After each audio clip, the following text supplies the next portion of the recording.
Hello મિત્રો, જય અલગધણી જય રામાપીર। તો જુઓ કેવો જોરદાર વરસાદ અત્યારમાં શરૂ થઈ ગયો છે અને અત્યારે વાગ્યા છે સવારના 7:30। તો જુઓ આ બહુ બધો પવન હતો તો ગેલેરીમાં પાણી ગરી ગયું છે અને બહુ બધો વરસાદ આવે છે અને અત્યારમાં છોકરાને સ્કૂલે જવાનો ટાઈમ હોય છે અને ઓફિસે જવું હોય જેન્ટ્સને તો અત્યારે વરસાદ શરૂ થઈ ગયો છે।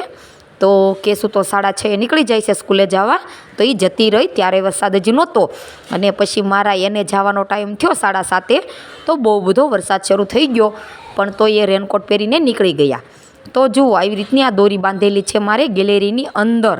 તો આજે મારા કપડાં અહીંયા પલળી ગયા। હું સવારનું ટિફિન એવું બનાવતી હતી ને રસોડામાં હતી તો મને એમ હતું કે કપડાં તો અહીંયા પલળતા જ નથી, પણ આજ તો કપડાં અહીંયા પલળી ગયા અને પાણી ગેલેરીની અંદર ગરી ગયું।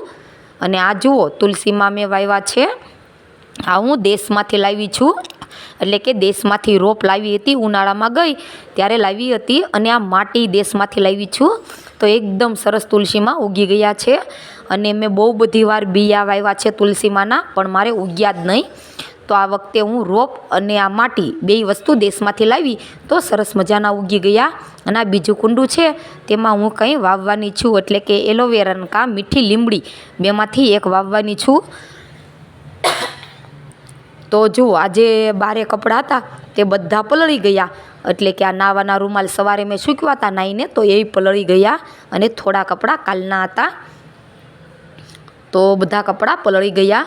અને આ ગોદડું છે તે કાલે મેં સાંજના બપોર પછી ધોયું હતું, કેસર સૂસું કરી ગઈ હતી તો એ ભીનું હતું એટલે મેં રહેવા દીધું તો વધારે ભીનું થઈ ગયું અને આવી રીતે બધા કપડાં પલળી ગયા। અને જુઓ આવી રીતે આપણે પાવડરવાળું પાણી કરવા મૂક્યું હતું, નળ ચાલુ રાખી અને ગેલેરીમાં હું કપડાં લેવા ગઈ તો હું ત્યાં મથતી રહી, ત્યાં ટબ ચલકાઈને જતો રહ્યો।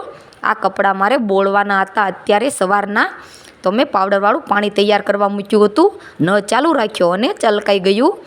અને આ છે ઘઉંનો લોટ, આ લોટ કાલ મેં સાંજના 7 વાગ્યાની આસપાસ હું દળાવ્યો હતો।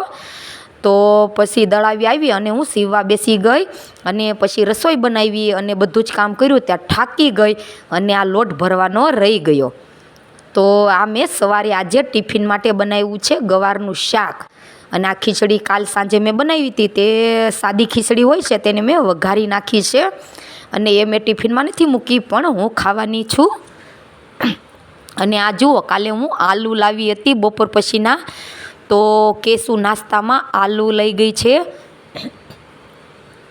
અને આલુ જ્યારે આપણે લઈએ ત્યારે થોડું ધ્યાન રાખવું પડે છે, કારણ કે રેડ જે કલરના આલુ હોય છે તે ખાટા લાગે છે અને બ્લેક આલુ હોય છે સોફ અને બ્લેક તે એકદમ મીઠા લાગે છે। તો આપણે જ્યારે લઈએ ત્યારે બ્લેક અને સોફ આલુ લેવા જોઈએ। તો કેવો લાગ્યો તમને આ વિડીયો?